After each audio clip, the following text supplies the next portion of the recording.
ప్రార్థన చేసుకుందాం.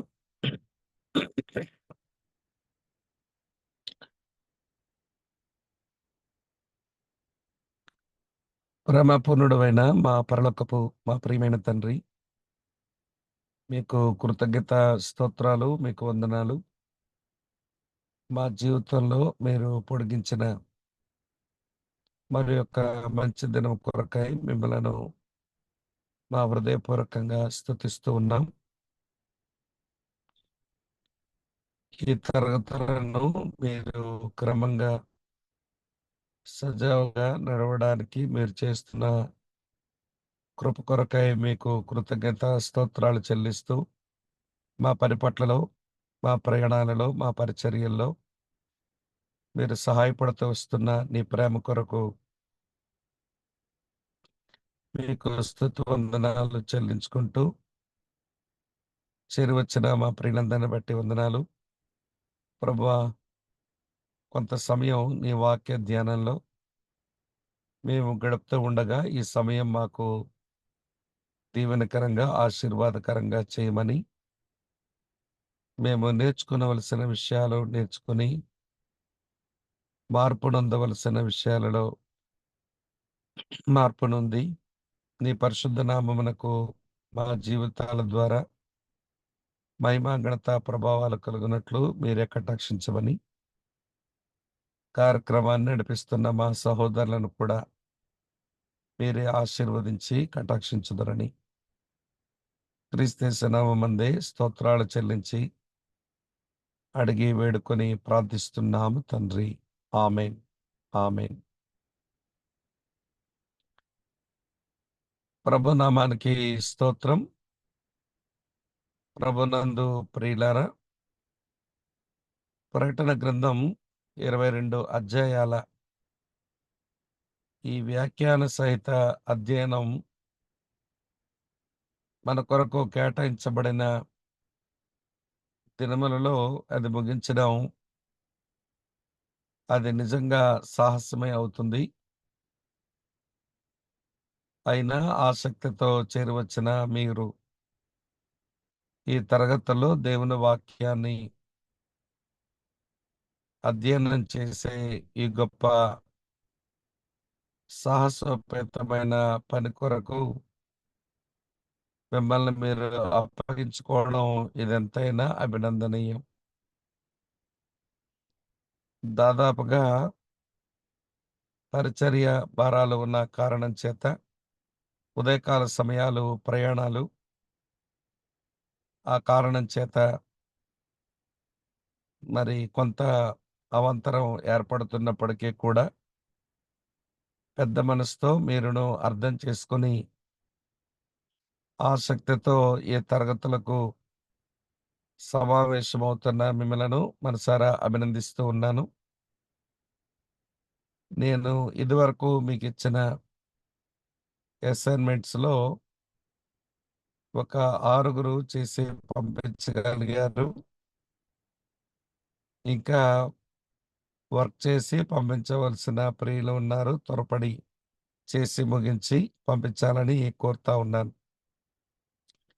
ఈ ఉదయకాల సమయం కూడా ప్రయాణంలో ఉన్న కారణం చేత మార్గమధ్యంలో ఆగి ఈ తరగతిని చేసుకోవాల్సి వస్తుంది. ఎంతో ఇబ్బంది, మానసికమైనటువంటి ఒత్తిడి కలుగుతున్నప్పటికీ కూడా ప్రభు కృప చూపుతా ఉన్నారు. మీరు ఆసక్తిని కనపరుస్తూ ఉన్నారు. ప్రభుకే మహిమ. చేరివచ్చిన మీ అందరికీ వందనాలు. ప్రియులారా, మనం ఇప్పటివరకు ప్రకటన గ్రంథం 6వ అధ్యాయం నుంచి 18వ అధ్యాయం వరకు ఉన్నటువంటి 7 ఏండ్ల ఆ శ్రమల కాలపు అధ్యయనంలో 6వ అధ్యాయం ఆరంభం నుంచి ముద్రల తీర్పు ఆరంభాన్ని మనం చూస్తూ వచ్చాం. ఇప్పటికే 6 ముద్రల తీర్పు జరిగింది. మొదటి ముద్ర విప్పబడినప్పుడు తెల్లని గుర్రం పైన కనబడే వ్యక్తి అది నకిలీ క్రీస్తు, నకిలీ మెస్సియా. వాడి వలన వచ్చిన సమాధానం అది స్థిరమైనది, నిలకడగా ఉండేది కాదు అనే విషయాన్ని మనం ఆలోచిస్తూ వచ్చాం. తర్వాత రెండో ముద్ర విప్పబడినప్పుడు ఎర్రని గుర్రం, ఆ గుర్రం పైన కూర్చున్న వాని చేతికి ఖడ్గం ఇయ్యబడింది. దాని అర్థం సమాధానం కాస్త సమాధి అయి, యుద్ధాలు సంభవించే పరిస్థితులు ఆ 7 ఏండ్ల కాలంలో ఆరంభంలో సంభవించనయున్నాయి. అటు తర్వాత మూడో ముద్ర విప్పబడినప్పుడు నల్లని గుర్రంపై ఒకడు కూర్చొని ఉన్నాడు. వాని చేతికి త్రాసు ఇవ్వబడింది. దాని సాదృశ్యం యుద్ధాలు సంభవించిన తర్వాత సహజంగా వచ్చేటువంటి కరువు, లోటు అవి కనబడుతూ ఉంటాయి.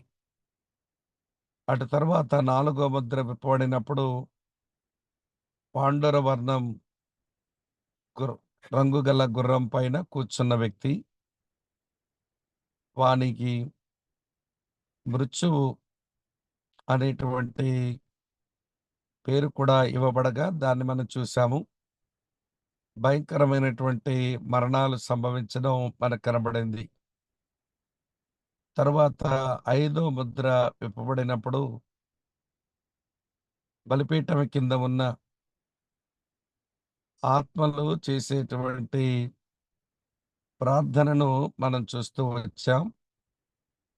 తర్వాత ఆరో ముద్ర విప్పబడినప్పుడు ప్రకృతి వైపరీత్యాలు, అలాగనే ఆ కాలములో భూమి మీద ఉండేటువంటి రాజులు, అధిపతులు, సహస్రాధిపతులు, తర్వాత స్వతంత్రులు, సామాన్యులు అందరూ ఆ గొర్రెపిల్ల యొక్క ఉగ్రతను వారు తట్టుకోలేక, వారు బండల, అలాగని కొండల, సందుల సహాయాన్ని కోరి వారికి అభ్యర్థనలు చేయటం మనం చూస్తూ వచ్చాం. బలిపీఠం కింద ఉన్న ఆత్మల ప్రార్థనకు జవాబు వచ్చింది గాని, వీరు ప్రకృతిలో ఉన్నటువంటి వీటికి వారు చేసిన ప్రార్థనలకు జవాబు రాలేదు అనే విషయం మనం చూసి ముగించాం. అటు తర్వాత 7వ అధ్యాయంలో ప్రియమిత్రులారా 2 భాగాలుగా శ్రమల కాలంలో రక్షించబడిన గుంపులను మనం చూస్తూ వచ్చాం. అందులో ఒక గుంపు ఇశ్రాయేలీల 12 గోత్రాల నుంచి దేవుని ముద్రణ పొంది రక్షింపబడి శ్రమల కాలంలో సువార్త పని చేసే 1,44,000 మందిని మనం చూడగలిగాము. వారి పరిచర్య ఫలముగా అన్ని జనుల్లోంచి ఆయా భాషలు మాట్లాడేవారు, ఆయా జాతుల మనుషులు వారు అందరూ కూడా మరి రక్షింపబడి ఆ గొర్రె పిల్లను వెంబడిస్తూ వారు ఆదరణ పొంది ఉండడాన్ని మనం చూస్తూ వచ్చాం. ఇప్పటి వరకు 7వ అధ్యాయం వరకు మనం ముగించగలిగాము.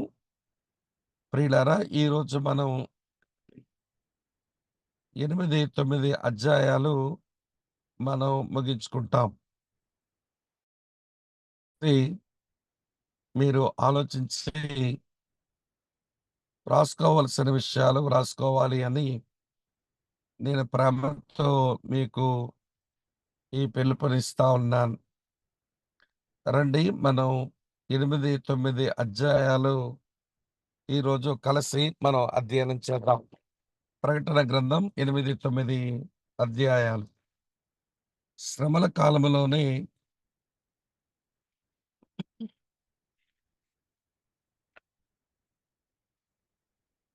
సంభవించు సంఘటనల కొనసాగింపు మనము చూస్తాం.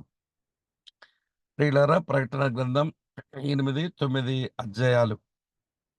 8వ అధ్యాయంలో నాశనములు చేయు దేవదూతలను మనము చూస్తాం. ఇది ప్రకటన గ్రంథం 8 అధ్యాయం 1-13 వచనాలలో ఆ సంగతులు రాయబడి ఉన్నాయి. సరే, మొట్టమొదట పరిచయ మాటలు, విషయ పరిచయాన్ని మనం చూస్తాం. ప్రియులారా, ఈ అధ్యాయం పరిశుద్ధుల ప్రార్థనలతో ఆరంభించబడ్డం. ఆ పరిశుద్ధుల ప్రార్థనలు ధూప ద్రవ్యాలతో కలిసి ఉండడం మనము చూడగలుగుతాం. అటు తరువాత ఈ అధ్యాయంలో 7వ ముద్ర విప్పబడింది. ఇక్కడ ఒక విషయం మీరు గమనించాలి. 7 ముద్రలలో 7 ముద్ర విప్పబడినప్పుడు 7 బూరలు ఇవ్వబడ్డం చూస్తాము. 7 బూరల తీర్పు ఆరంభమవుతుంది. 6 బూరలు ఊదబడిన తర్వాత 7వ బూర ఊదబడినప్పుడు 7 ఉగ్రత పాత్రల తీర్పు ఆరంభమవుతుంది. 6 ముద్రలు ఒక అంశం. 7వ ముద్ర విప్పబడినప్పుడు క్రొత్త అంశం ప్రారంభమవుతుంది. 6 బూరలు తీర్పులలో ఒక అంశం. 7వ బూర ఊదబడినప్పుడు మరో క్రొత్త అంశం ఆరంభమవుతుంది. అలాగనే ప్రియులారా, ఈ 3 ఏడులు చాలా ప్రాముఖ్యమైనవి. వీటిని మనం సమాచారంగా తెలుసుకోవడం కొరకు మాత్రమే కాక, దేవుడు ఆయన దహించు అగ్నిగా, తీర్పు తీర్చువాడుగా, తీర్పు తీర్చే సమయంలో ఆయన ఎంత నిర్దయుడుగా ఉంటాడు అనేది మనము అర్థం చేసుకోవాలి. ఆయన ప్రేమను బట్టి, ఆయన దీర్ఘశాంతము చూపినవాడు, ఆయన న్యాయమును బట్టి తీర్పు తీర్చడంలో నిర్దయుడుగా వ్యవహరించేవాడు అనేది మనకు తేటతెల్లమవుతుంది.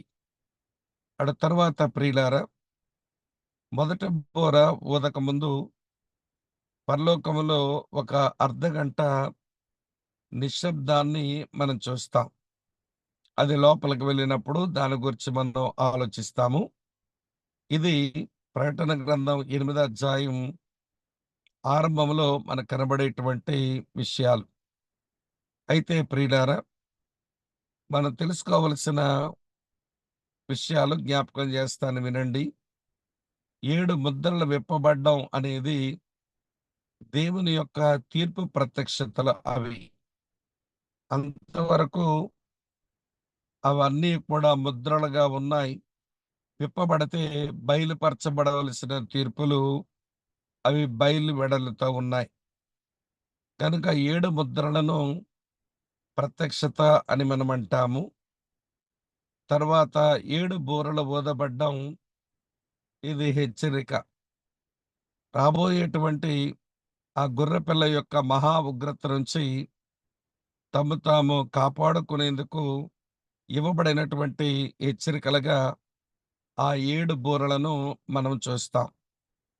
అటు తర్వాత ప్రియులారా, 7 పాత్రలు కుమ్మరించబడ్డం, అది దేవుని యొక్క అసలైన ఉగ్రత. అది మహాశ్రమలు అని చెప్పబడింది. ఈ విషయాలు మన మధ్యలో ఉంచుకొని ఇప్పుడు రండి 8వ అధ్యాయంలోకి వెళదాం. 8 అధ్యాయం 1-6 వచనాల్లో 6 ముద్రల తీర్పు జరిగింది. ఇప్పుడు 7వ ముద్ర విప్పబడుతుంది. తర్వాత 7 బూరల తీర్పు ఆరంభమవుతుంది. దాని కొరకు ఒక ప్రిపరేషన్, ఒక సిద్ధపాటు జరుగుతున్నట్టుగా ఈ భాగంలో మనం చూడగలుగుతాం. సరే ప్రియులారా, ఈ 6 వచనాల్లో ఉన్న కీలకమైన విషయాలు మనం ఆలోచిద్దాం. పరలోకమందు నిశ్శబ్దం. 8వ అధ్యాయం మొదటి వచనం ఇలా ఉంది. ఆయన 7వ ముద్రను విప్పినప్పుడు పరలోకమందు ఇంచుమించు అరగంట సేపు నిశ్శబ్దముగా ఉండెను అని రాసి ఉంది. ఆయన అంటే అది ఎవరో కాదు. 7 ముద్రలు కలిగినటువంటి ఆ గ్రంథమును విప్పగలిగిన మన ప్రభైన యేసుక్రీస్తే. 6 ముద్రలు విప్పింది ఆయనే. ఏడో ముద్ర విప్పుతున్నది కూడా ఆయనే. ఇప్పుడు ఏడో ముద్ర విప్పబడినప్పుడు పరలోకమందు ఒక అర్ధగంట సేపు నిశ్శబ్దం. మనం ఇదివరకే చూస్తూ వచ్చాము. ప్రకటన గ్రంథం 4 అధ్యాయం 8 వచనంలో పరలోకమందు ఆ తండ్రైన దేవుణ్ణి పరలోకమంతా కూడా భూత, వర్తమాన, భవిష్యత్ కాలములో ఉండువానికి స్తోత్రము అని చెప్పి సర్వాధికారైనటువంటి దేవుడు పరిశుద్ధుడు, పరిశుద్ధుడు, పరిశుద్ధుడని ప్రతిగానాలు చేయటం మనం చూసాం. అలాగనే ప్రకటన గ్రంథం 5వ అధ్యాయం 12వ వచనంలో పరలోకమందు గొర్రెపిల్ల అయిన ప్రభైన యేసుక్రీస్తును ఆ పరలోకం ఆరాధించడాన్ని మనము చూసాం. అక్కడ కోట్లాది కొలది దేవదూతలు ప్రభైన యేసుక్రీస్తుకు వారు ఆరాధించేటువంటి ఆ క్రమంలో ఏడంతల ఆరాధనను మనము చదివాం. మిట్టకు మనం తెలుసుకోవలసిన కీలకమైన విషయం ఏమిటి అని అంటే, పరలోకమందు ఎల్లవేళలా శబ్దాలతో ఆరాధన జరిగే ఆ క్రమంలో ఇప్పుడు నిశ్శబ్దానికి కారణమేంటి అనేది ఒక కీలకమైన ప్రశ్న. నిశ్శబ్దన కారణాలు ఏమై ఉండవచ్చు అన్న ప్రశ్నకు ఇలాగ జవాబు చెబుతారు. కొంచెం హాస్యాస్పదంగా కొంతమంది బైబిల్ పండితులు వ్యాఖ్యానించిన హాస్యం ఇది నిజం కాదు సుమా. పరలోకంలో అంతసేపు నిశ్శబ్దం వచ్చింది అంటే బహుశా అక్కడ స్త్రీలెవరు లేరేమో అని వ్యంగ్యంగా ఒకాయన వ్యాఖ్యానించాడు. అంటే స్త్రీలు ఉండే దగ్గర గలగలా మాట్లాడేటువంటి వాతావరణం ఉంటుంది గదా! బహుశా అక్కడ స్త్రీలు లేరా అని వ్యంగ్యంగా వ్యాఖ్యానించాడు. అది హాస్యాస్పదంగా చెప్పిన మాటే. దాన్ని పక్కన పెట్టండి. ఊరికే అది నవ్వుకోవడానికి పనికొచ్చే మాట. కానీ ఈ నిశ్శబ్దానికి కారణం ఏమై ఉండవచ్చును అంటే 2 ప్రధానమైన కారణాలు మనకు కనబడతాయి. అందులో ఒక కారణం ఇక ఏడో ముద్ర విప్పబడిన తర్వాత 7 బూరల తీర్పు వచ్చినప్పుడు ప్రకృతి మీద చాలా భయంకరమైనటువంటి ప్రియులారా దేవుని యొక్క ఉగ్రత కార్యాలు అవి కనబడతాయి. మానవుడు పాసిన తర్వాత సృష్టి శపించబడ్డం అనేది ఆదికాండం 3వ అధ్యాయంలో చూస్తాము.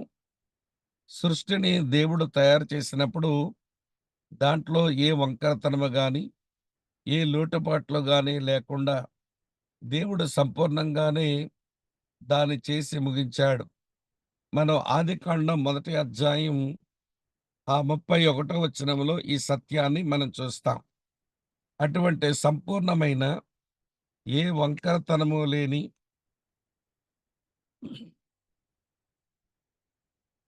ఆయన సృష్టి మీద దేవుడు తన ఉగ్రతను కనపరచనయున్నాడు. ప్రియులారా, అటు ఆకాశ మండలంలోను, ఇటు భూమి మీదను, ఇటు సముద్రం మీదను భయంకరమైన తీర్పులు సంభవిస్తా ఉన్నప్పుడు వాటి యొక్క సౌందర్యం, వాటి యొక్క స్థితిగతులు అవి కోల్పోనై ఉన్నాయి. అందుకు పరలోకమందు నిశ్శబ్దమే ఏర్పడిందా అన్నది ఒక భాష్యం. మరొక తాత్పర్యం ఏంటి అంటే, మనం 8 అధ్యాయం 2, 3 వచనాలు చూస్తే, ప్రియులారా పరిశుద్ధుల యొక్క ప్రార్థనలు ధూప ద్రవ్యములతో ధూపం వేయబడిన ధూపార్తి మీద నుంచి అవి పరలోకానికి చేరుకుంటున్నాయి.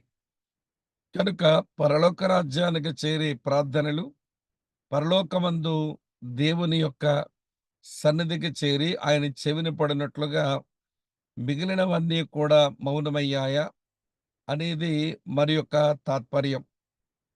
మూడో విషయం చెప్తాను. ఇక 8వ అధ్యాయం నుంచి 9వ అధ్యాయం వరకు ఈ బూరల తీర్పు జరుగుతున్నప్పుడు సంభవించేటువంటి విపత్కరమైన పరిస్థితులు అది ఎరిగిన పరలోకం ఈ మనుషులు దేవుని చేత ప్రేమించబడిన వారు. వారు తాళలేని పరిస్థితులు వారికి సంభవిస్తున్నాయి అని చెప్పి పరలోకమందు నిశ్శబ్దం ఏర్పడి ఉండవచ్చు అనేది ఈ 3 తాత్పర్యాలు బైబిల్ పండితులు వ్యాఖ్యానిస్తున్నారు. ఏది ఏమైనా గాని ఎల్లప్పుడూ స్తుతిగానాల చేత శబ్దముతో నిండి ఉండి ఆ పరలోకం ఒక అర్ధగంట సేపు భయంకరమైనటువంటి నిశ్శబ్దం అక్కడ చోటు చేసుకుంది. పరలోకమందున్న ఆ 24 పెద్దలు, 4 జీవులు, కోట్లాది కొలది దేవదూతలతో పాటు ఈ దర్శనము చూస్తున్నటువంటి వ్యక్తి కూడా మౌనమే వహించాడా అన్నట్టుగా ఈ మాటలు కనబడుతున్నాయి. ఏది ఏమైనా గాని ప్రియులారా, దేవుని సృష్టి, దాని మీద సంభవించే వైపరీత్యాలు, పరిశుద్ధుల ప్రార్థన పరలోకమందు జవాబులు పొందడం నిమిత్తం సృష్టి మీద జరిగేటువంటి విపత్కరమైన పరిస్థితులు ఎరిగినటువంటి పరలోకం అది నిశ్శబ్దమే వహించింది. అది నిశ్శబ్దానికి ఈ 3 కారణాలు అయ్యుండవచ్చు. అటు తరువాత ప్రియులారా రెండో వచనం, ఆరో వచనం మనం చదివితే అక్కడ బూరలు ఇవ్వబడ్డం అనేది మనము చదువుతాం.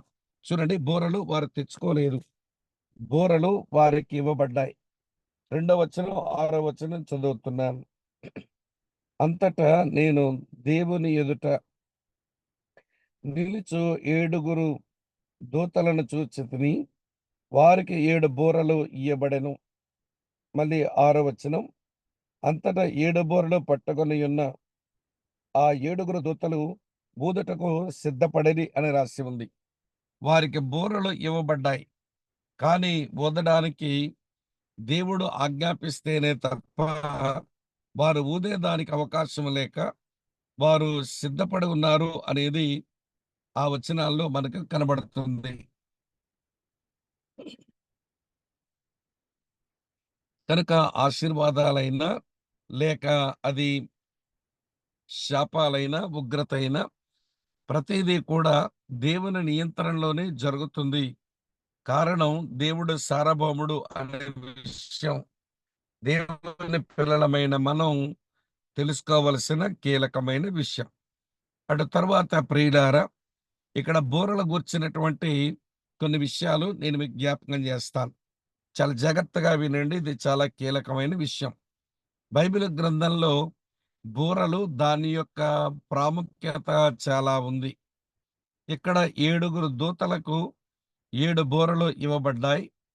వారు ఊదడానికి సిద్ధపడి వారు ఉన్నారు. సరే, బూరలు అనే దగ్గరకొచ్చేసరికి విషయం మనకు తెలియాలనంటే సంఖ్యాకాండం 10వ అధ్యాయం ఒక మంచి అధ్యాయం. మీరు బూరలు, వాటి వెనక ఉన్న సంకల్పం, అది ఊడబడ్డం వెనకాల ఉన్న కారణాలు, ఇవి నిజముగా మనం తెలుసుకోవాలి అని అనుకుంటే మన సంఖ్యాకాండం 10వ అధ్యాయం మనం చదివితే చాలా బాగా అర్థమవుతుంది. సంఖ్యాకాండం 10వ అధ్యాయం 1-8 వచనాలు మనం చదివితే, ఎప్పుడైనా ఇశ్రాయేలీయుల మధ్య బూర ఊదబడింది అని అంటే అందుకు గల కారణం ప్రజలు ఒక దగ్గరకు అసెంబుల్ అవ్వాలి. అనగా వారు ప్రజలు సమావేశం అవ్వడానికి బూర ఊదబడుతుంది. ఇది ఒక కారణం. ఇది నిజం. రెండో కారణం ఏంటి అంటే అదే సంఖ్యాకాండం 10వ అధ్యాయం 9వ వచనానికొచ్చేసరికి దేవుని ప్రజల మధ్య యోధులైన వారు యుద్ధమునకు సిద్ధపడి వారు యుద్ధం చేయవలసిన గడియ వచ్చింది అనుకోండి. కావలి వారు ప్రియులారా బూరలు ఊది ప్రజలను యుద్ధ సన్నద్ధులుగా వారు చేస్తారు. కనుక ఇది యుద్ధమునకు పిలుపు కావచ్చును. ఇది 2. అలాగనే సంఖ్యాకాండం 10:10లో దేవుని ప్రజలకు కొన్ని ప్రత్యేకమైన సమయాలు, వారికి చాలా సెలబ్రేషన్స్ ఉన్నాయి.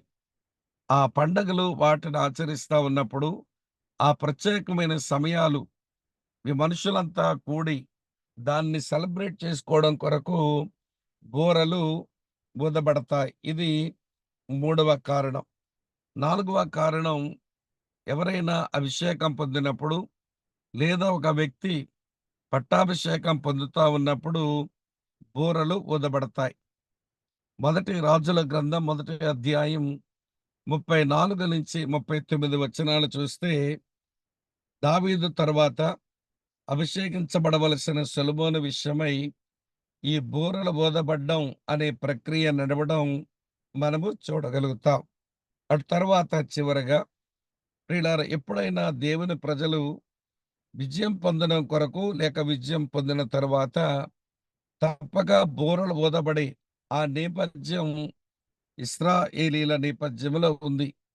యెహోషువ గ్రంథం 6వ అధ్యాయం 13-16 వచనాలలో ఈ క్రమాన్ని మనం చూడగలుగుతాం. మెట్టుకు ప్రజలు సమావేశమవ్వడానికి, యోధులు యుద్ధ సన్నద్ధులవ్వడానికి, అది ఒక ప్రత్యేకమైన సమయాలకు ప్రజలు సమావేశమవ్వడానికి, అభిషేకం జరగడానికి, లేక జయం పొందిన తరువాత బూరలు ఊదబడే ప్రక్రియ ఉంటే, ఇప్పుడు 7 బూరలు ఇవ్వబడ్డాయి. ఈ 7 బూరల యొక్క శబ్దాలు వినబడిన తర్వాత దేవుని ప్రజలు దేవుని కొరకు సమావేశమవ్వడం, దేవుని పక్షంగా నిలిచేవారు యుద్ధ సన్నద్ధులవ్వడం, ఇక ఒక ప్రత్యేకమైన సమయం అది అనుగ్రహించబడుతుంది అన్నట్టు పట్టాభిషేకం పొందవలసినటువంటి ప్రభు పట్టాభిషిక్తుడు అవ్వడానికి సిద్ధమవ్వడం, మెట్టుకు జయం దేవుని ప్రజలకు రావటం అనేటువంటి క్రమాన్ని మనం ప్రియులారా ఈ నేపథ్యంలో మనం చూసి అర్థం చేసుకోవచ్చు అనేది నేను మీకు జ్ఞాపకం చేస్తా ఉన్నాను. ఇది మనం తెలుసుకోవలసినటువంటి కీలకమైనటువంటి విషయాలు. సరే ఇక్కడ 7 దూతలకు బూరలు ఇవ్వబడ్డాయి. వారు బూరలు ఊదడానికి సిద్ధంగా ఉన్నారు. ఈ మధ్యలో అంటే 3, 4, 5 వచనాలలో మరి ఒక దూత ప్రమేయాన్ని మనము చూడగలుగుతాం. గమనించండి.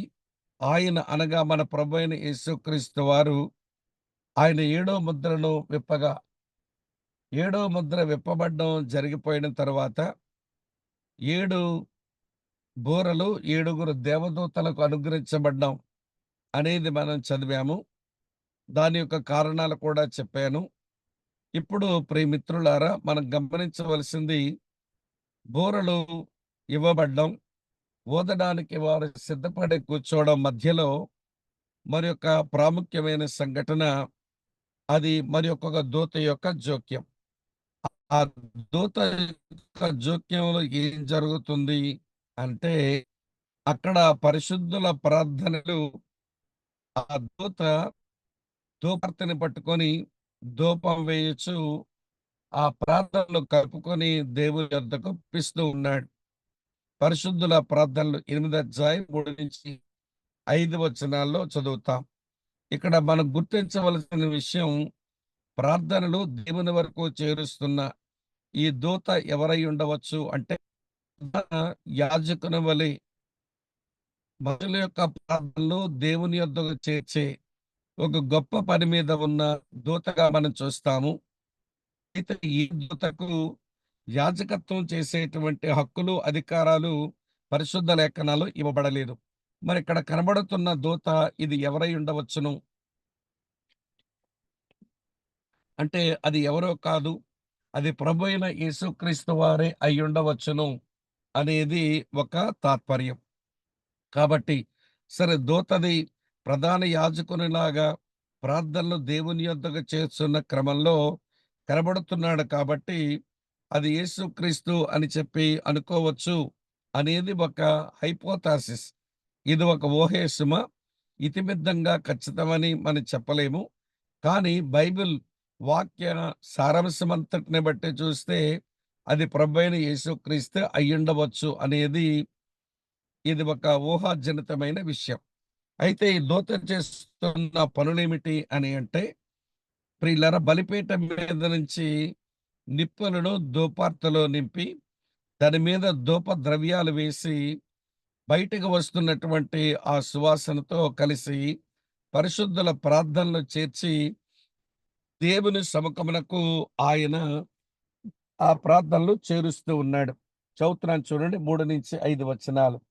ప్రియులారా, బైబిల్‌లో ఈ పరిశుద్ధుల యొక్క ప్రార్థనలను మనం చూస్తా ఉన్నప్పుడు అవి దేవుని సముఖమునకు పోయి అవి తప్పక జవాబులు తెచ్చే ప్రార్థనలు అయ్యుంటాయి. చదువుతున్నాను 3 నుంచి చూడండి. మరియు సువర్ణ ధూపార్తి చేత పట్టుకొని ఉన్న వేరొక దూత వచ్చి, ఇది ధూపార్తి పట్టుకొని ఉండి వచ్చినటువంటి వాడు బలిపీఠం ఎదుట నిలవగా, సింహాసనం ఎదుట ఉన్న సువర్ణ బలిపీఠం పైన పరిశుద్ధులందరి ప్రార్థనలతో కలుపుటకై అతనికి ధూప ద్రవ్యములు ఇయ్యబడెను. అప్పుడు ధూప ద్రవ్యముల పొగ పరిశుద్ధుల ప్రార్థనతో కలిసి దూత చేతిలో నుంచి పైకి లేచి దేవుని సన్నిధిని చేరెను. ఆ ధూపార్తి ఆ దూత తీసుకుని బలిపీఠం పైన నిప్పులతో దాన్ని నింపి భూమి మీద పడవేయగా, ఉరుములు, ధ్వనులు, మెరుపులు, భూకంపాలు కలుగుతూ ఉండటం అనేది మనము చూడగలుగుతాం. ప్రియులారా, ఇది ఆ దూత చేస్తున్న పనులు. ప్రార్థనలను ధూపార్తిలోంచి ధూపం వేస్తూ కలిపి దేవుని సందుకు చేర్చగా, ఇక భూమి మీద భయంకరమైనటువంటి తీర్పులు సంభవించబోతున్నాయి అనేది మనం అర్థం చేసుకోవలసిన మంచి విషయాలు. ప్రియులారా, వినండి. ఆశీర్వాదానికి ఆరంభము ప్రార్థనలే. ఆశీర్వాదం ఏమండి మానవ జాతికి సంప్రదించడానికి ప్రార్థనలే ఆధారం. అలాగనే తీర్పును కూడా సంభవించేది కూడా ప్రియులారా, అది ప్రార్థనలతోనే ఆరంభం అనేది మనం తెలుసుకోవలసిన కీలకమైన విషయమని నేను మీకు జ్ఞాపకం చేస్తున్నాను. అటు తరువాత ఇక 6వ వచనం నుంచి మనకు 12వ వచనం వరకు ఇక ప్రజలకు దిక్కులేని స్థితి అది కలగబోతుంది అనేది ఒక కీలకమైనటువంటి సంగతి. ఈ 7-12 వచనాల్లో ఇక బూరలు ఊదబడ్డం, ఇక తీర్పులు జరగటం అనేది మనము చూడగలుగుతాం. కనుక విపులంగా ఈ సంగతులు నేను మీకు చెప్పే ప్రయత్నం చేస్తాను. మీరు శ్రద్ధగా, జాగ్రత్తగా మీరు వినాలని ప్రేమతో మీకు మనవి చేస్తున్నాను. ప్రియులారా, ఈ 7 బూరల తీర్పులు మనం అధ్యయనం చేస్తున్న ఈ క్రమంలో నిర్గమకాండంలో మోషే, అహరోనుల ద్వారా ఐగుప్తు దేశంలో ఎలాంటివైతే తీర్పులు సంభవించినాయో అలాంటి తీర్పులు ఇప్పుడు మళ్ళీ మనం చూడబోతున్నాం. సరే చూడండి. మొదటి విషయం, మొదటి బూర ఊదబడింది. అయితే ఇక్కడ ఒక విషయం మీకు తెలియాలి. ఐగుప్తు దేశంలో దేవుడు ఆ తీర్పులు జరిగించినప్పుడు ప్రియులారా, ఐగుప్తీయులకే ఇబ్బంది కలిగింది గాని ఇశ్రాయేలు ప్రజలకు ఆ తీర్పు వలన ఏమీ ఇబ్బంది కలగలేదు. ఇప్పుడు కూడా అంతే. ఆ శ్రమల కాలములో దేవుని ముద్ర లేని వారికే ఈ తీర్పులు సంభవిస్తున్నాయి గాని దేవుని ముద్ర కలిగిన వారికి కాదు. కావాలంటే చూడండి, 9వ అధ్యాయం 4వ వచనం చూడండి. ప్రకటన గ్రంథం 9వ అధ్యాయం 4వ వచనం. మరియు నొసల యందు దేవుని ముద్ర లేని మనుషులకే తప్ప భూమిపైనున్న గడ్డికైనను ఏ మొక్కలకైనను ఏ వృక్షముకైనను హాని చేయకూడదని వాటికి ఆజ్ఞ ఇయ్యబడెను. గమనిస్తున్నారా? దేవుని ముద్ర లేని మనుషులకి ఆ రోజు ఐగుప్తు దేశంలో ఆ భయంకరమైన తీర్పులు సంభవించినప్పుడు ఇశ్రాయేలు ప్రజలు వారు ఎంతో క్షేమంగా ఉన్నారు. కానీ ఫరోతో ఉన్నటువంటి ఐగుప్తీయులకు విపరీతమైన శ్రమ ఎలాగైతే కలిగిందో ఇక్కడ కూడా అంతే. ఈ శ్రమల దినములలో దేవుని ముద్ర లేని, దేవునికి చెందని మనుషులకే తప్ప ఏవండి మరి ఎవరికని ఆ తీర్పు సంభవించదు అనే విషయం మీరు దయించి తెలుసుకోవాలి. రండి, ఇప్పుడు మొదటి బూర ఊదబడగా భూమి పైన దేవుని యొక్క ప్రియులారా తీర్పు జరుగుతా ఉంది. అది 8వ అధ్యాయం 7వ వచనంలో చూస్తాము. ఇది ఐగుప్తులో సంభవించిన 7వ తెగులుతో సమానంగా ఉండేటువంటి ప్రియులారా తీర్పు ఇది. నిర్గమాకాండం 9వ అధ్యాయం 18-26 వచనాల్లో ఇలాంటి తీర్పే నుండి సంభవించింది. చదువుతున్నాను చూడండి. 8వ అధ్యాయం 7వ వచనంలో, మొదటి దూత బూర ఊదినప్పుడు రక్తముతో మిళితమైన వడగండ్లను అగ్నియు పుట్టి భూమి పైన పడవేయబడెను. అందువలన భూమిలో మూడో భాగం కాలిపోయెను.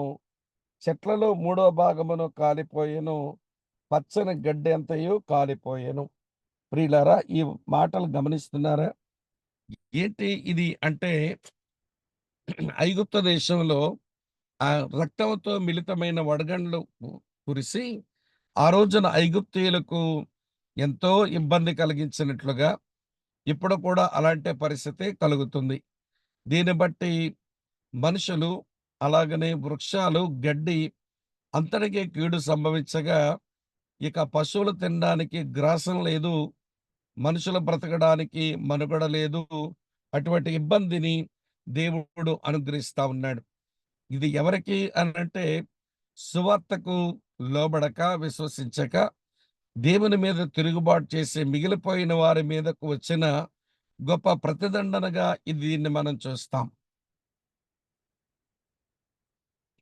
కృపాకాలములో సంఘం అందించిన సువార్త వీరు స్పందించలేదు.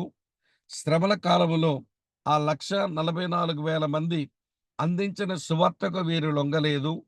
వీరు దేవుని ముద్ర లేనటువంటి వారు, వారికి సంభవించేటువంటి తీర్పు. ప్రియులారా, రక్తముతో మిళితమైనటువంటి వడగండ్లు, ఇలాంటి వర్షం, ఇది చరిత్రలో కూడా అక్కడక్కడ జరగడం, చరిత్రలో కొన్ని సాదృశ్యాలు ఉన్నాయి. అంటే భూమి మీద ఉన్న ఎర్రమట్టి సుడిగాలి చేత పైకి లేచిపోయిన తరువాత వర్షం పడే సమయం వచ్చినప్పుడు ఆ ఎర్రటి మట్టి, ఎర్రటి ధూళి ఆ నీళ్ళతో కలిసి భూమి మీద పడినప్పుడు అది రక్తంలాగా పడడం అనేది జరిగింది. అమెరికా దేశంలో ఒక్లహోమాలో అలాగ జరిగిన సంగతి ఇదివరకు చరిత్రలో జరిగింది. కనుక భవిష్యత్తులో అలాంటిది జరగనయ్యుంది. అది మొదటి బూర ఊదబడినప్పుడు జరిగేటువంటి భయంకరమైన తీర్పది. అటు తరువాత రండి, రెండవ బూర ఊదబడినప్పుడు జరిగేదేంటనంటే, మొదటి బూర ఊదబడినప్పుడు భూమి పైన ఇవ్వండి ఉన్నటువంటి గడ్డి, మొక్కలు, మనుషులకు ఇబ్బందైతే, ఇప్పుడు భూమి చుట్టూ ఉండేటువంటి దానికి వచ్చేటువంటి తెగులు. ప్రియులారా వినండి. ఈ రకమైన తెగులు ఇదివరకే నిర్గమకాండం 7వ అధ్యాయం 19-21 వచనాలలో ఇదే సంభవించింది. ఏమిటి ఈ తెగులు? చూడండి, భూమి చుట్టూ ఉన్నది నీళ్లు, సముద్రాలు. ఆ సముద్రాల్లో ఏం జరిగిందో చదువుతున్నాను వినండి. 8వ అధ్యాయం 8-9 వచనాలు. రెండవ దూత బూర ఊదినప్పుడు అగ్ని చేత మండుచున్న పెద్ద కొలిమి వంటిది ఒక్కటి సముద్రంలో పడవేయబడెను. అందువల్ల సముద్రములో మూడో భాగము రక్తమాయెను. సముద్రములోని ప్రాణము గల జంతువుల్లో మూడో భాగము చచ్చెను. ఓడలలో మూడో భాగము నాశనమాయెను. ప్రియులారా, ఈ ఒక పెద్ద కొండ లాంటిది పడింది అంటే, అది కొండ అని మీరు భావించకండి. అది భయంకరమైనటువంటి లావా కావచ్చునేమో. కనుక సముద్రములో ఆ భయంకరమైనటువంటి లావా పడిన తర్వాత సముద్రములో ఉన్నటువంటి చేపలు చచ్చిపోయినాయి. చేపలు లేవు. అది వాళ్ళకి ఆహారపు లేమవుతుంది. చేపలు కుళ్ళిపోయినాయి. దాని దుర్వాసన వలన, దుర్గంధమును బట్టి అనేకులు జబ్బుల పాలవుతారు. సముద్రములో ఇటువంటిది పడిన కారణం చేత ఓడలు నాశనమైనాయి కాబట్టి, ప్రియులారా, వ్యాపారం కూడా దెబ్బతింటుంది. ఇప్పుడు ఆ శ్రమల దినములలో దేవుడు బూరల తీర్పు తీరుస్తా ఉన్నప్పుడు జరిగిన విపత్తు, అది నిజంగా అది చాలా ఘోరమైనది. అది మనుషులకు ఎంతో హాని కలిగించేది. ఇది రెండవ బూర ఊదినప్పుడు వచ్చే తీర్పు. నిర్గమకాండం 7వ అధ్యాయంలో 19-21 వచనాలు మనం చదివినప్పుడు ఇలాంటి పరిణామమే జరగడాన్ని మనము చూస్తాం. ఇది రెండవది. మూడోది చెప్తాను వినండి. మూడవ దూత బూర ఊదినప్పుడు భూమి క్రింద భయంకరమైన విపత్తు జరగనయ్యుంది. 8 అధ్యాయం 10, 11 వచనాలు చూస్తే భూమి కింద నుంచి వచ్చిన జలధారలు, అందులోంచి ప్రవహిస్తున్నటువంటి నదులు ఇవన్నీ కూడా చెడిపోయే ప్రమాదం జరగనయ్యుంది. అది ఎట్లా? నేను చదువుతాను చూడండి 10, 11 వచనాలు. మూడో దూత బూర ఊదినప్పుడు దివిటి వలె మండుచున్న ఒక పెద్ద నక్షత్రం ఆకాశము నుంచి రాలి నదుల మూడో భాగం మీద, నీటి బుగ్గల మీద పడెను. ఆ నక్షత్రమునకు మాచిపత్రి అని పేరు. అందువలన నీళ్లలో మూడో భాగము మాచిపత్రి ఆయెను. నీళ్లు చేదైపోయినందున వాటి వలన మనుషులలో అనేకులు చచ్చిరి. ప్రియమిత్రులారా గమనించండి. మనము నిర్గమాకాండం మనం 16వ అధ్యాయం చూసినప్పుడు ఈ షూరు అరణ్యములోనికి ఇశ్రాయేలు ప్రజలొచ్చారు. వాళ్ళకి త్రాగడానికి నీళ్లు లేవు. చివరికి ఏదో నీళ్లు దొరికితే ఆ నీళ్లు కాస్త చేదుగా ఉన్నాయి. అందుకే ఆ చోటుకి మారా అని వాళ్ళు పేరిచ్చారు. అయితే ఆ నీరు ప్యూరిఫై అవ్వడానికి ప్రభువు ఒక చెట్టును చూపి, అందులో ఒక కొమ్మను విరిచి ఆ నీటిలో వెయ్యమంటే, ఆ మారా నీళ్లు కాస్త మధురమైపోయినాయి. ఇది ఎలాగైతే చరిత్రలో జరిగిందో, ఇప్పుడు అలాగని చేదైన నీళ్లు కనబడుతున్నాయి. ప్రియులారా వినండి. ఈ రోజుల్లో నీళ్లు ఒక 3, 4 సార్లు ప్యూరిఫై అయిపోయిన తర్వాతనే తాగే పరిస్థితి ఈ రోజుల్లో మనకు ఉంది. ప్యూరిఫై అవ్వనటువంటి నీళ్లు త్రాగితే భయంకరమైనటువంటి జబ్బులు అవి వచ్చేటువంటి ప్రమాదం ఉందని నీళ్ళను కాచుకొని తాగుతున్నాం. లేకపోతే ప్రియుల మినరల్ వాటర్ తాగుతున్నాం. మినరల్ వాటర్ అంటే ఈ బాటిల్స్‌లో మనం కలిగి ఉన్న నీరు ప్యూరిఫై చేసుకున్న నీళ్లు. ప్రియ మిత్రులారా, ఆ రోజున ఆ భయంకరమైన నక్షత్రం వంటిది జలధారల మీద, నదుల మీద పడగా నీరన్నీ మాచిపత్రి అయినాయి. ఆ కారణం చేత ప్రజలకు త్రాగడానికి నీళ్లు లేని ఒక దుస్థితి ఆ రోజున సంభవించనయ్యుంది. ఇది మూడవ దూత బూరబూదినప్పుడు జరిగినటువంటి భయంకరమైన విపత్తు. ప్రియులారా మీరు గమనిస్తున్నారా? మొదటి బూర ఊదినప్పుడు తీర్పు భూమి పైన, రెండో బూర దూత ఊదినప్పుడు తీర్పు భూమి చుట్టూ, మూడో దూత బూర ఊదినప్పుడు భూమి లోపల. ఇప్పుడు భూమి పైన తీర్పు జరుగుతుంది.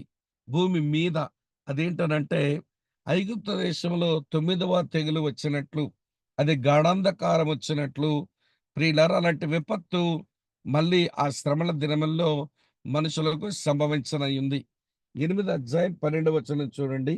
నాలుగో దూత బూర ఊదినప్పుడు సూర్య, చంద్ర నక్షత్రములలో మూడో భాగం చీకటి కమ్మునట్లును, పగటిలో మూడో భాగమున సూర్యుడు ప్రకాశింపకుండునట్లును, రాత్రిలో మూడో భాగమున చంద్ర నక్షత్రాలు ప్రకాశింపకుండునట్లును వాటిలో మూడో భాగము కొట్టబడెను అని మనం చదువుతాం.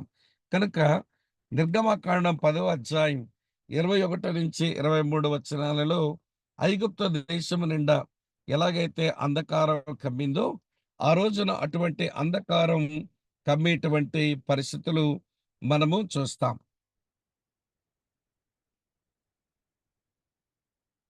ప్రియులారా వెలుగు ఆరోగ్యం, వెలుగులో జీవముంది. కానీ చీకటి అది చాలా ప్రమాదకరం.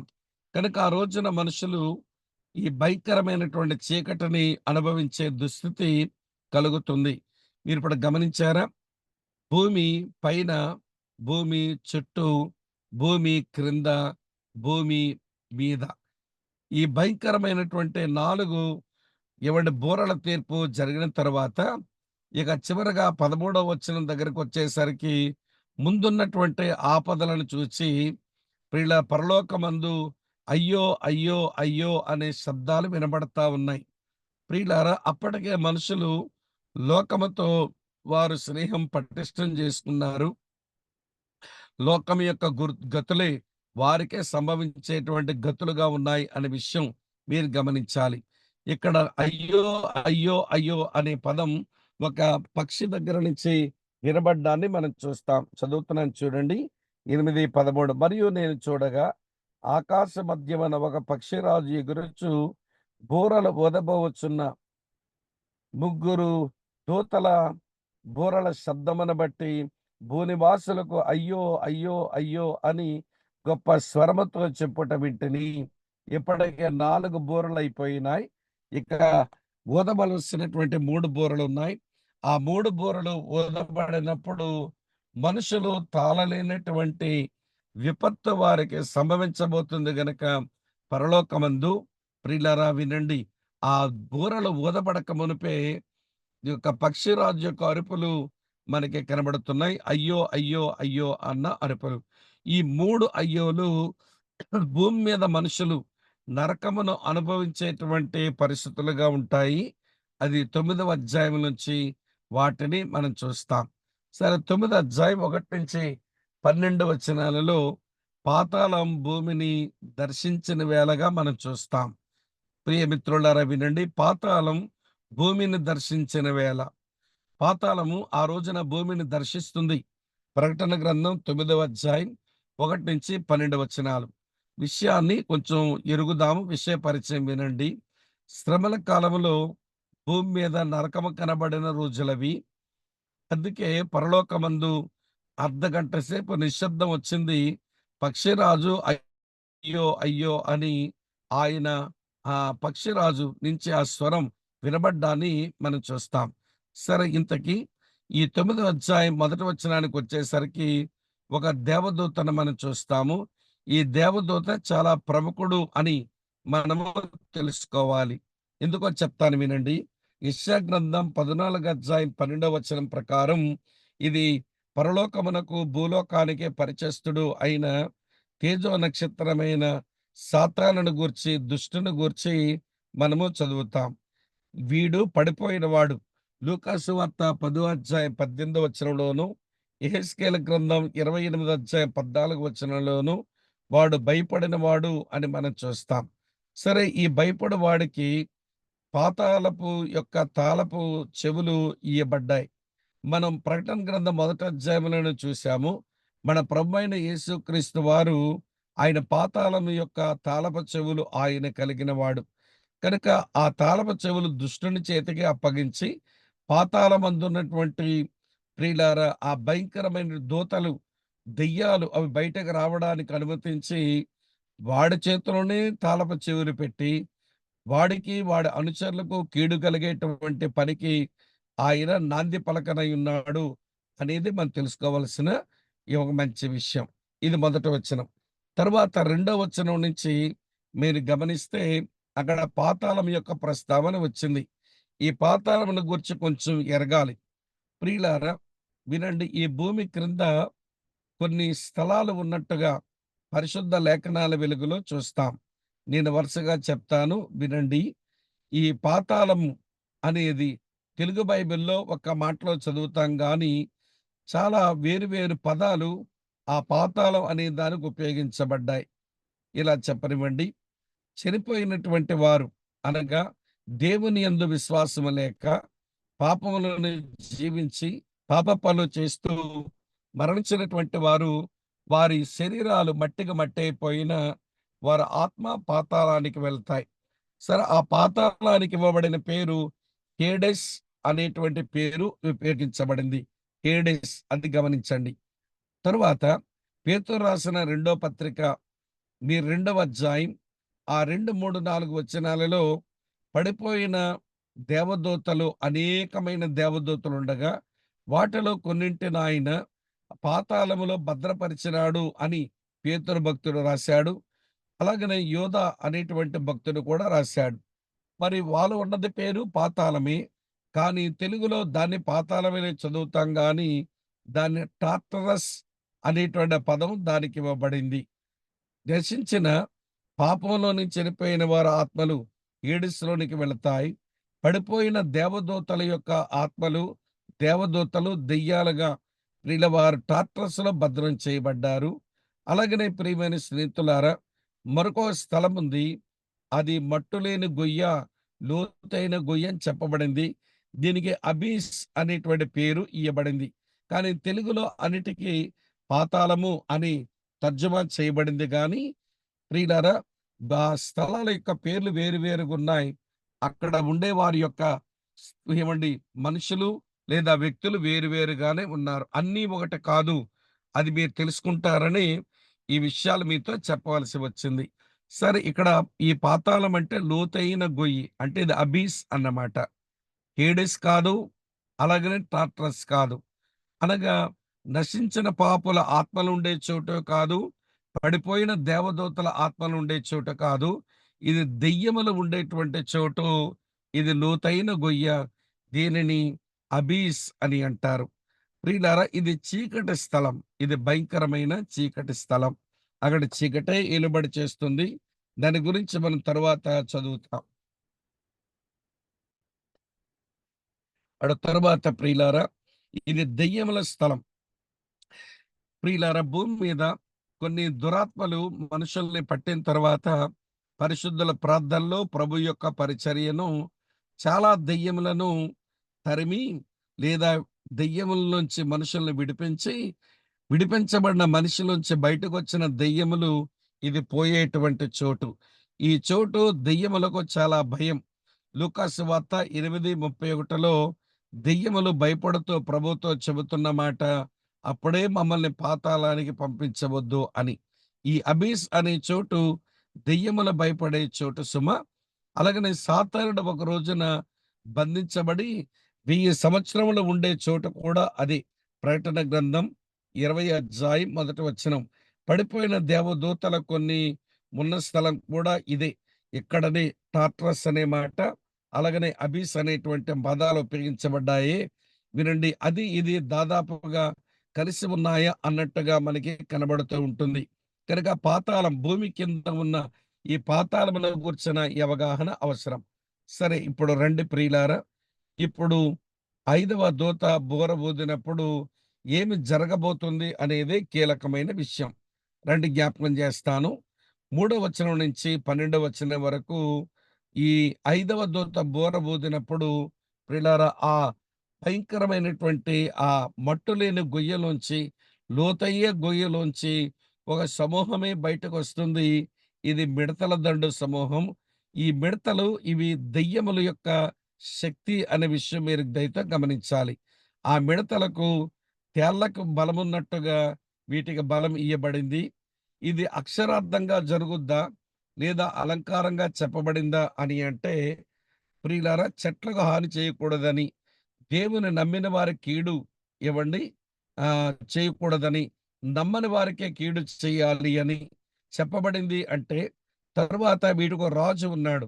సహజంగా సామెతల 30:25లో మిడతలకు రాజు ఉండడు. కానీ ఈ మిడతలకు రాజు ఉన్నాడు. వాడికి అబద్దోను అనే పేరు కూడా ఇవ్వబడిందని ఈ వచ్చిన భాగాల్లో మనం చూస్తాం. కాబట్టి ఇది అలంకారంగా చెప్పబడిన మాట కాదు. ఇది అక్షరార్థంగా ఇది నెరవేర్చబడేటువంటి సంఘటనని మీరు గమనించాలి.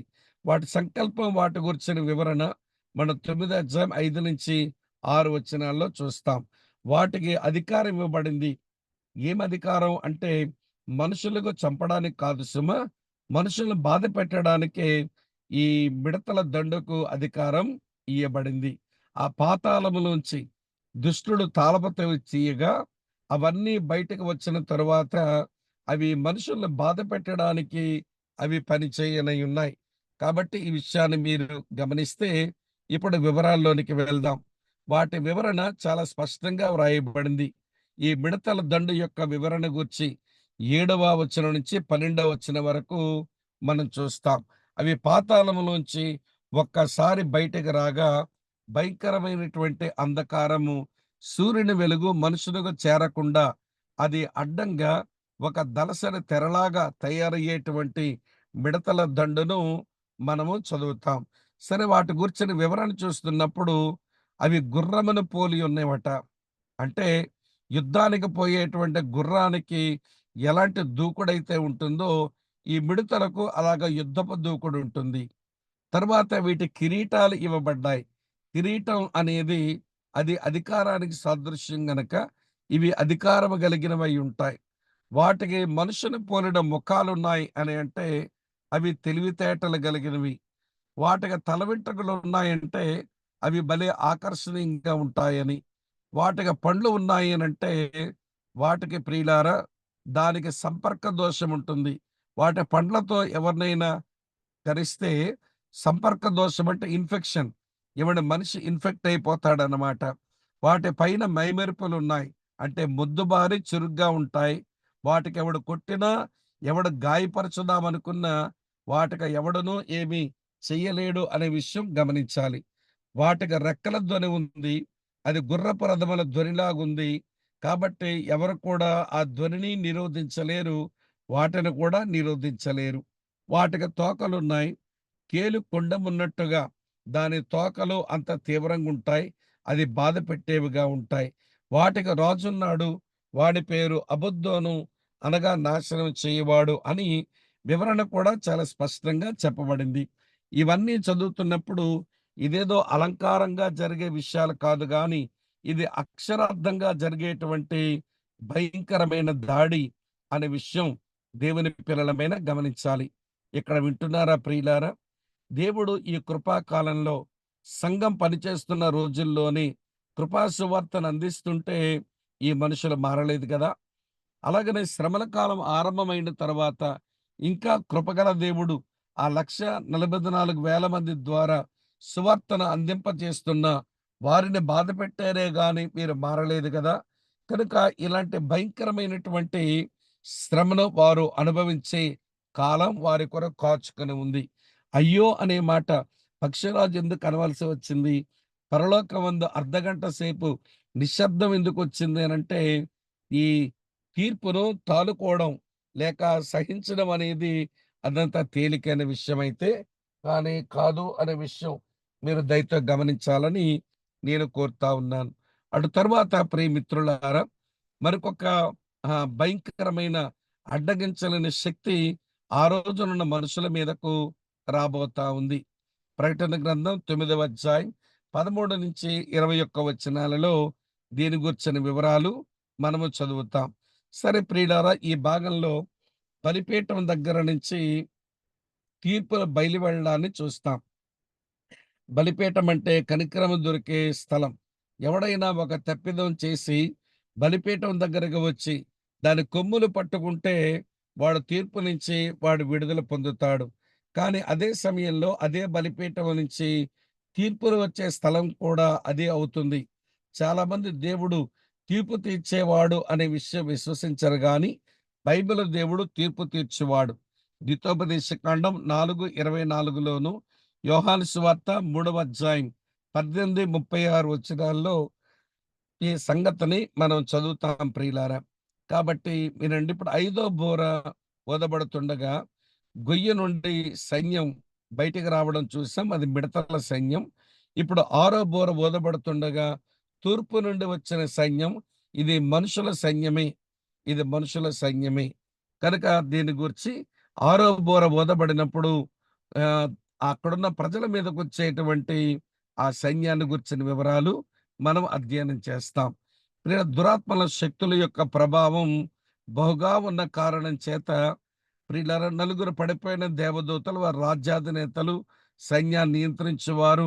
దానియేలు గ్రంథం 10వ అధ్యాయం 10-13 వచనాల్లో చూస్తాము.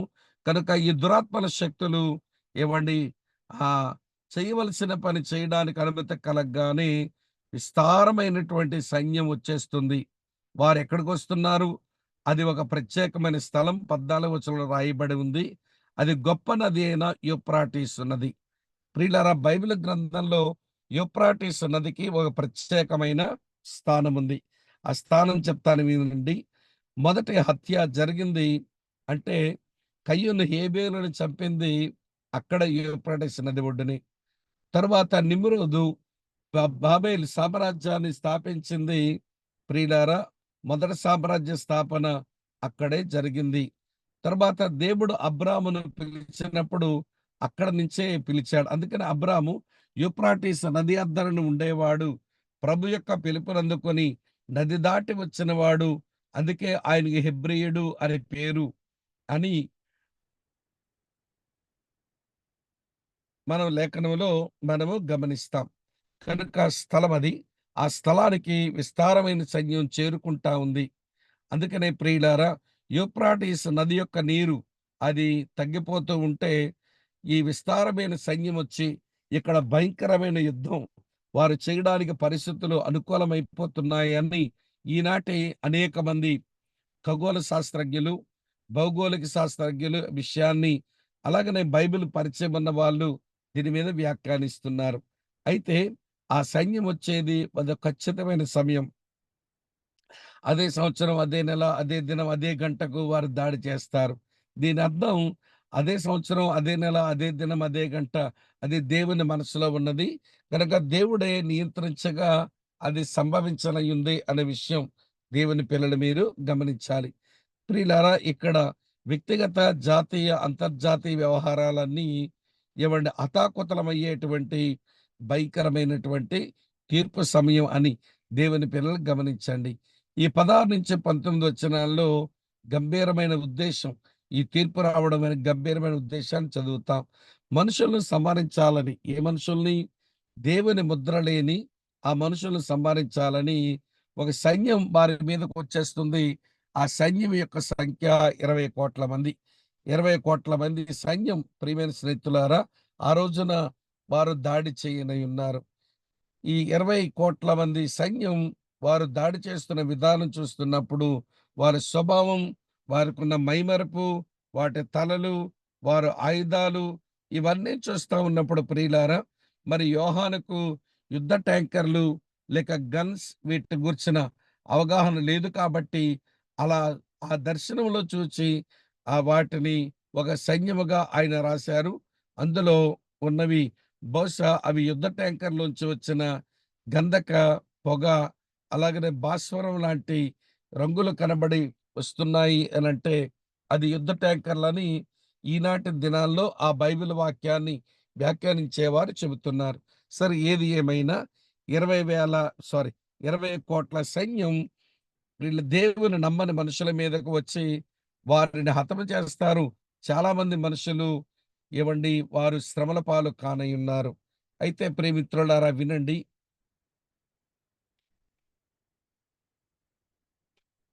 అలాంటి పరిస్థితుల మధ్యలో కూడా మనుషులకు పశ్చాత్తాపం రావడం లేదు. ఒకవైపు పాతాళంలోంచి లేచినటువంటి దెయ్యములు మిడతలుగా దాడి చేసినా ఈ మనుషులకు పశ్చాత్తాపం లేదు. ఇప్పుడు తూర్పు నుంచి యూఫ్రటీస్ నది వరకు వచ్చి యుద్ధమాడి మనుషులకు కీడు చేస్తున్న ఈ మనుషులకు పశ్చాత్తాపం లేదు. ప్రియులారా విషయం అటు దేవుని యెడల పశ్చాత్తాపం లేదు. ఇటు మనుషుల యెడల పశ్చాత్తాపం లేదు. ఇటువంటి పరిస్థితులకు పయనిస్తున్న మనుషుల యొక్క ఏవండి మనుషుల యెడల మన వైఖరేంటి అనేది కూడా మనం ఆలోచించాలి. కనుక ప్రియమిత్రులారా 20, 21 వచనాలు చదువుతున్నాను చూడండి. ఎలా అయిపోతున్నారో మనుషులు. చదువుతున్నాను ఇలా ఉంది. ఈ దెబ్బల చేత చావక మిగిలిన జనులు చాలా మంది చచ్చిపోతారు. చావక మిగిలిన జనులు దెయ్యములను చూడను, వినను, నడవను శక్తి లేనివై బంగారు, వెండి, కంచు, రాయి, కర్రలతో చేయబడిన తమ హస్తకృతములైన విగ్రహములను పూజింపకుండా విడిచిపెట్టినట్లు మారు మనసు పొందలేదు.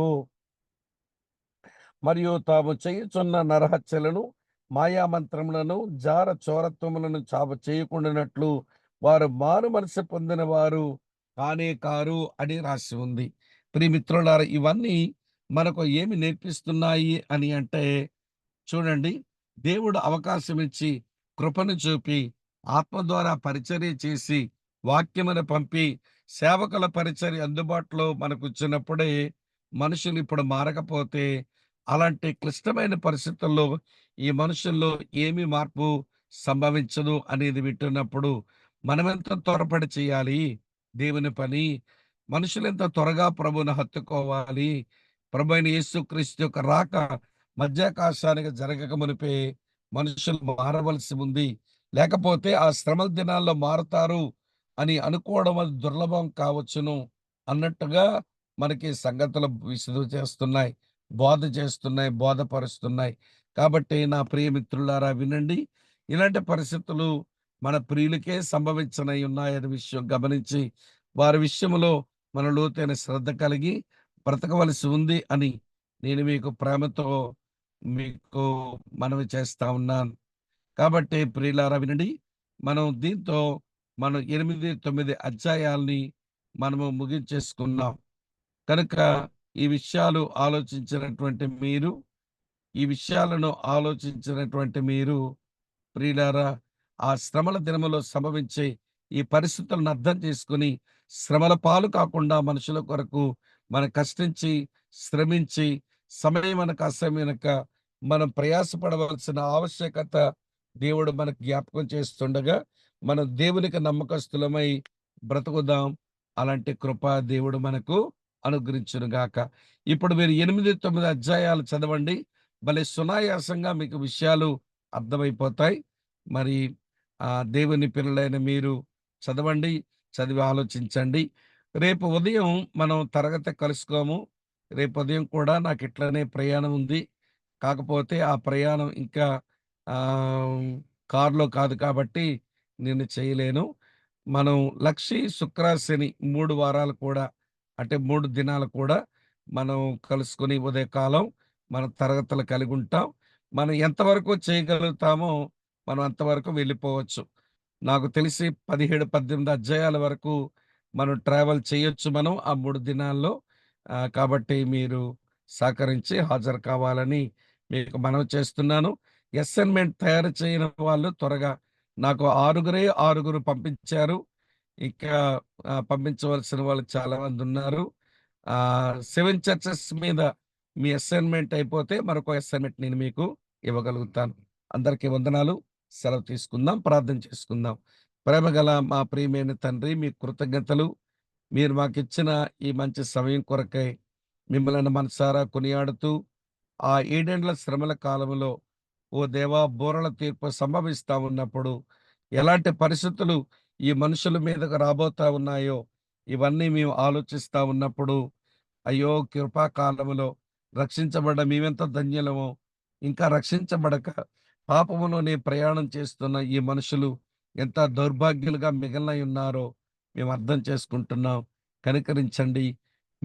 మా మీద మీరు ఉంచిన భారమును మేము నమ్మకంగా దాన్ని నెరవేర్చడానికి మీ కటాక్షం మా ఎడల కలిగించమని, మేలుతో నింపమని, మహిమ మీరు పొందమని యేసుక్రీస్తు నామాన స్తోత్రించి, ఆరాధించి మీకే ప్రార్థిస్తున్నాము తండ్రి. ఆమేన్. ఆమేన్.